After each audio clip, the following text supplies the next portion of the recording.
आज हम हल करने वाले हैं कक्षा 12 का इंग्लिश कंपलसरी का मॉडल पेपर।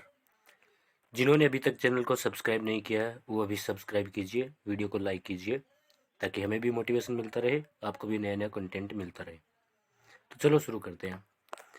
कक्षा 12 इंग्लिश कंपलसरी 80 मार्क्स का पेपर आने वाला है। 3 घंटे 15 मिनट मिलने वाला है आपको। General instructions to the examinees, आपके लिए साधारण निर्देश क्या है? पहला, candidates must write first their roll numbers on the question paper. सबसे पहले आपको अपने प्रश्न पत्र के ऊपर रोल नंबर लिखने हैं।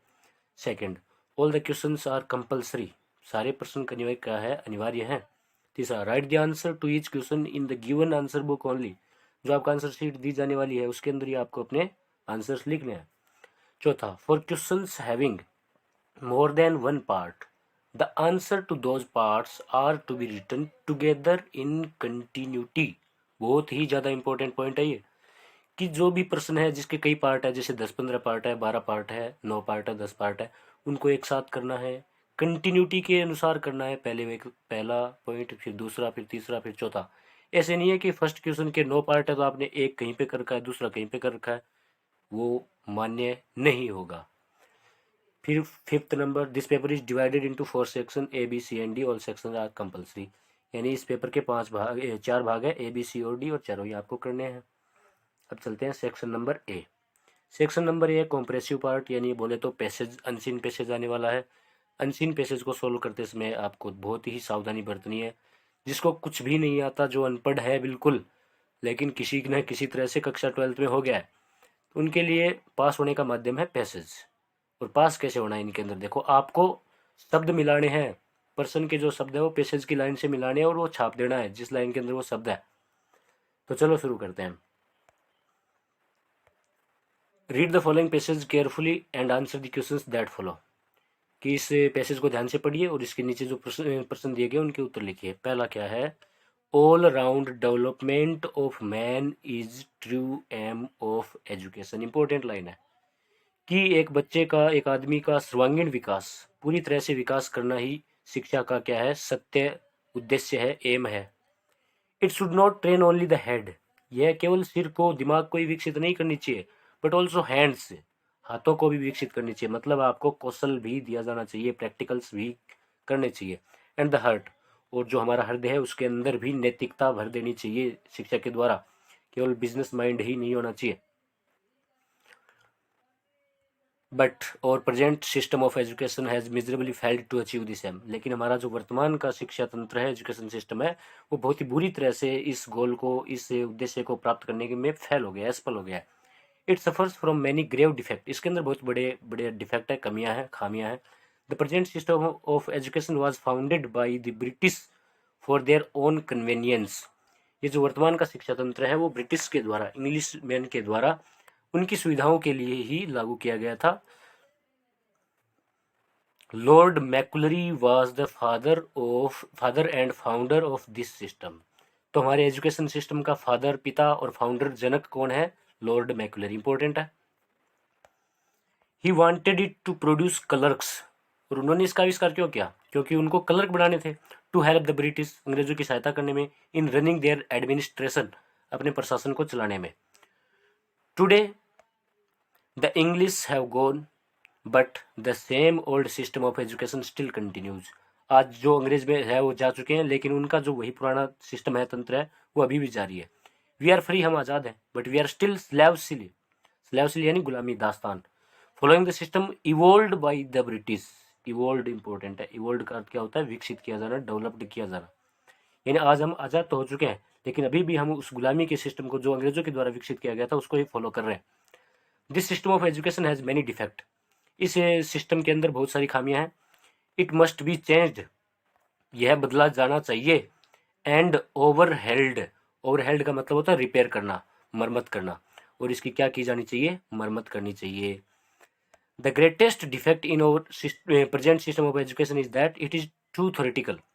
सबसे बड़ा जो डिफेक्ट है, सबसे बड़ी जो कमी है वो क्या है वर्तमान में? कि ये थ्योरेटिकल है भाई। थ्योरेटिकल का मतलब सिर्फ किताबी नॉलेज है, इसके अंदर जो प्रैक्टिकल नॉलेज है, हाथ के द्वारा बच्चे कोई काम करते, वो नहीं है। An educated man has only bookish knowledge, जो आज का शिक्षित व्यक्ति है उसको केवल किताबों का ज्ञान है।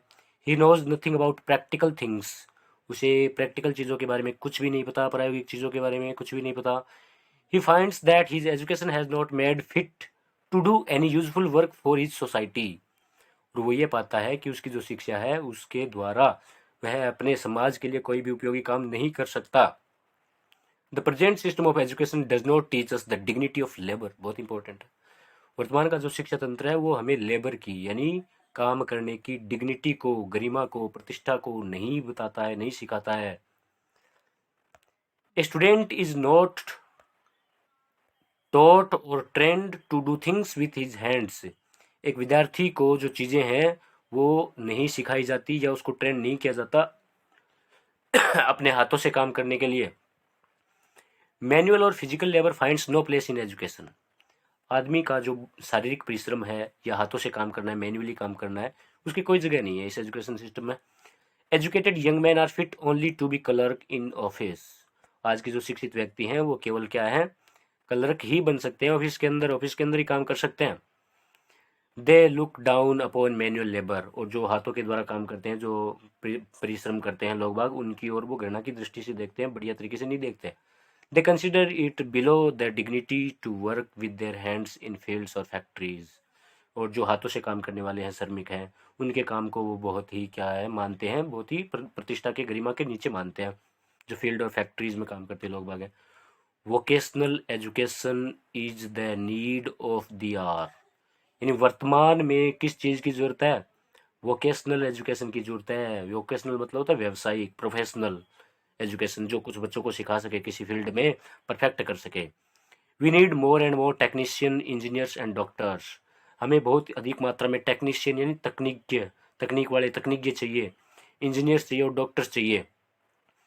But the number of vocational institution, engineering and medical colleges, polytechnics and ITIs are limited, लेकिन जो इन सबको सिखाने वाली संस्था है, व्यावसायिक संस्थाएं, इंजीनियरिंग की हो चाहे मेडिकल की हो, पॉलिटेक्निक ITI की, वो बहुत ही सीमित है, लिमिटेड है।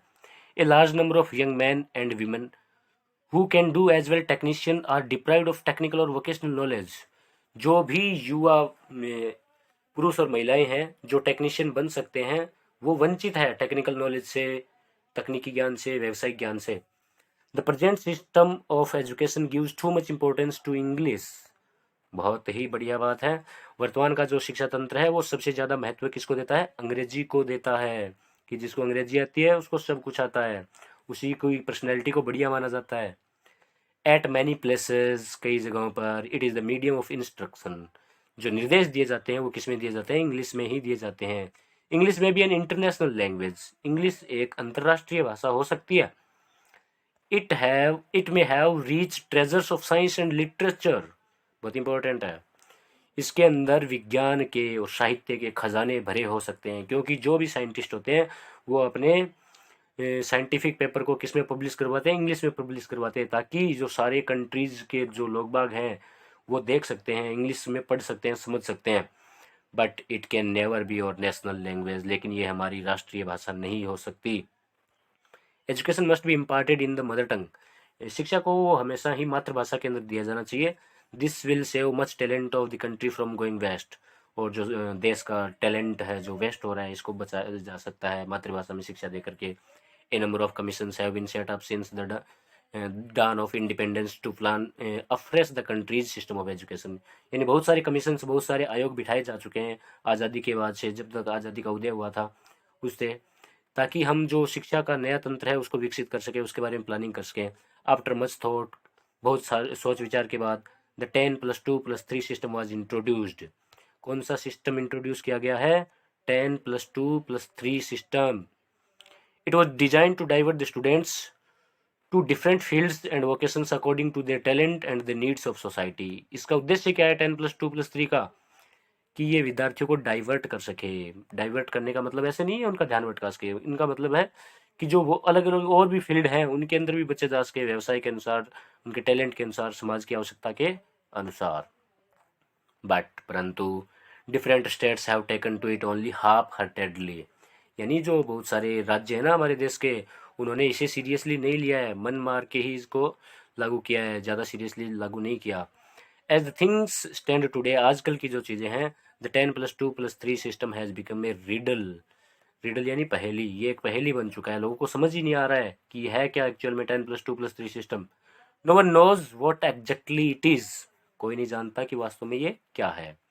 मीनवाइल इसी दौरान और education system is as rotten and muddy as it used to be. Rotten का मतलब है सड़ा हुआ, मड्डी यानी मेला, कीचड़ से भरा हुआ। हमारा एजुकेशन सिस्टम ऐसा हो गया है। स्टूडेंट्स फाइंड इट पर्पजलेस, विद्यार्थी इसे पर्पजलेस पाते हैं। पर्पजलेस मतलब क्या होता है, जिसका कोई उद्देश्य न हो, उद्देश्यहीन, waste. Therefore they feel restive and go on strikes, इसलिए वो क्या करते हैं, स्ट्राइक करते रहते हैं। आगे, they take no interest in their studies, वो अपने पढ़ाई के अंदर कोई रुचि नहीं लेते। क्यों नहीं लेते, बिकॉज क्योंकि they know that after finishing there education, क्योंकि वो जानते हैं अपनी शिक्षा समाप्त करने के बाद, they will only join the army of unemployed mass, यानी अनएम्प्लॉयड इंपॉर्टेंट है, अनएम्प्लॉयड यानी बेरोजगार, क्योंकि उनको पता है उनकी शिक्षा पूरी होने के बाद वो भी वही बेरोजगारों की भीड़ को ज्वाइन करने वाले, उनसे जुड़ने वाले हैं। There is an urgent need that the present system should be overhauled and made purposeful, ये बहुत ही बड़ी आवश्यकता है कि वर्तमान का जो शिक्षा तंत्र है इसकी मरम्मत की जाए, इसे थोड़ा उद्देश्यपूर्वक बनाया जाए, पर्पजफुल बनाया जाए। पर्पजफुल, पर्पजलेस दोनों एक दूसरे के अपोजिट हैं, याद रखना।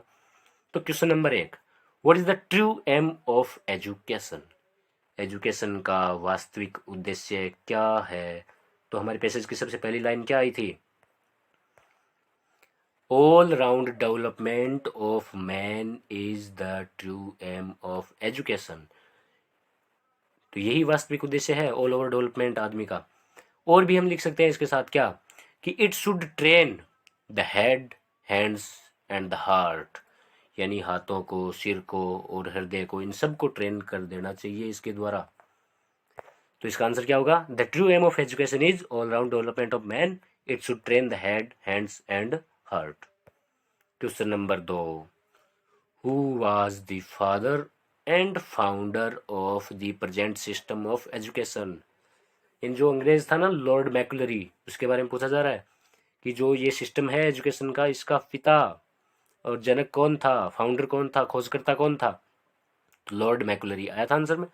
What is the greatest defect, तीसरा question, what is the greatest defect in our present system of education, हमारे वर्तमान के शिक्षा तंत्र में सबसे बड़ी खामी क्या है। सबसे बड़ी खामी ये थी कि हमारा जो वर्तमान एजुकेशन सिस्टम है वो क्या है, the greatest defect in our present system of education is that it is too theoretical, ये बहुत ही ज़्यादा थ्योरेटिकल है, सिद्धांतिक है, किताबी ज्ञान वाला है। An educated man has only bookish knowledge, इसको केवल क्या है, किताबों के ज्ञान होता है। He knows nothing about practical, वह प्रैक्टिकल के बारे में कुछ भी नहीं जानता है, तो यही इसका आंसर होने वाला है। फिर question number 4, what type of education is the need of the hour, यानी वर्तमान के अनुसार किस प्रकार की शिक्षा की जरूरत है। तो एक लाइन आई थी, vocational education is the need of the hour, उत्तर क्या होगा, व्यावसायिक शिक्षा ही वर्तमान की आवश्यकता है। We need more and more technician, engineers and doctors. 5वां प्रश्न, why was the system 10+2+3 introduced, यानी जो 10+2+3 सिस्टम है ये क्यों लाया गया। तो 10+2+3 system was introduced to divert the students to different fields and vocations according to their talent and the need of the society. तो हमने पढ़ा था ना, विद्यार्थियों को अलग अलग फील्ड में भेज देना, समाज की आवश्यकता के अनुसार, व्यावसायिक शिक्षा के अनुसार, उनके टैलेंट के अनुसार। तो ये उसका आंसर होगा, वो लाइन आप देख लेना। 6, why do the students take no interest in their studies, विद्यार्थी अपनी शिक्षा में रुचि क्यों नहीं लेते, तो इसका आंसर है ये, दे टेक नो इंटरेस्ट, मतलब the students take no interest in their studies because they know that after finishing their education they will only join the army of unemployed mass, क्योंकि उनको पता है वो अपनी शिक्षा पूरी करने के बाद क्या होंगे, बेरोजगार ही होंगे, बेरोजगार की भीड़ को ज्वाइन करेंगे। अब है find out a word from the passage which means, मतलब जो नीचे शब्द दिए गए हैं उनके जैसे ही हमारे पैसेज के अंदर शब्द आए हैं वो बताने हैं। तो है डेवलप्ड, डेवलप्ड का क्या होता है, विकसित, और हमारे पास क्या आया था, इवोल्ड, EVOLVED, इवोल्ड का क्या होता है, विकसित। फिर 8वां है यूजलेस, यूजलेस मतलब कोई काम का नहीं हो, वेस्ट हो, पर्पजलेस, इसके लिए क्या आया था हमारे पास, पर्पजलेस, उद्देश्यहीन। फिर विदाउट एनी वर्क, जिसके पास कोई काम धंधा नहीं हो, बिना काम के, उसे क्या कहेंगे, बेरोजगार। बेरोजगार का मतलब क्या होता है, अनएम्प्लॉयड। तो 9वें का क्या होगा, unemployed. Passage number 2, read the following passage carefully and choose the correct answer. Passage को ध्यान से पढ़िए और सही उत्तर चयनित कीजिए। Modern life is sophisticated and complex. जो आधुनिक जीवन है वो बहुत ही सोफेस्टिकेटेड है, परिष्कृत है और कॉम्प्लेक्स है, जटिल है।